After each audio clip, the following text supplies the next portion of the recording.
लालबागच्या राजाचा मूर्तिकार म्हणून तुमच्या जीवनातील अविस्मरणीय जो क्षण आहे, अनुभव आहे, तो तुम्ही प्रेक्षकांपर्यंत सांगू इच्छिता? अविस्मरणीय म्हणजे राजांनी आपल्याला सेवेत ठेवलंय हेच आमच्या फॅमिलीसाठी खूप मोठी गोष्ट आहे. आणि मी जसं म्हटलं ना की आज हे आपल्या महाराष्ट्राचं आयकन आहे, गणेशोत्सवाचं एक म्हणजे आयकन झालं बाप्पा. त्यामुळे ते आमच्या फॅमिलीसाठी खूप मोठी गोष्ट आहे.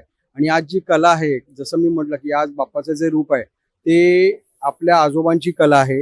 आणि या कलेच्या माध्यमातून आज लोकांना ते खूप आवडलं. आणि आज बऱ्याच ठिकाणी लालबागच्या राजाची प्रतिकृती म्हणजे जास्त मागणी लालबागच्या राजालाच असते. त्यामुळे तो जो एक आनंद आहे म्हणजे आपल्या कलेचा आज बरेच लोक आज आपल्या घराघरात आज जगभरात आहे, असं नाही की मुंबई महाराष्ट्र भारतात, ऑल ओव्हर वर्ल्डमध्ये आज डिमांड आहे राजाला. त्यामुळे हे आम्ही कला जपायचा प्रयत्न करतो. आणि बाप्पाची जी सेवा आहे ती अशीच अविरत चालू राहील. आज 92 वर्ष आहे, लवकरच एक 8 वर्षांनी 100वी आहे. होप सो की बाप्पा ती पण सेवा लवकरात लवकर आमच्याकडून पूर्ण करेल.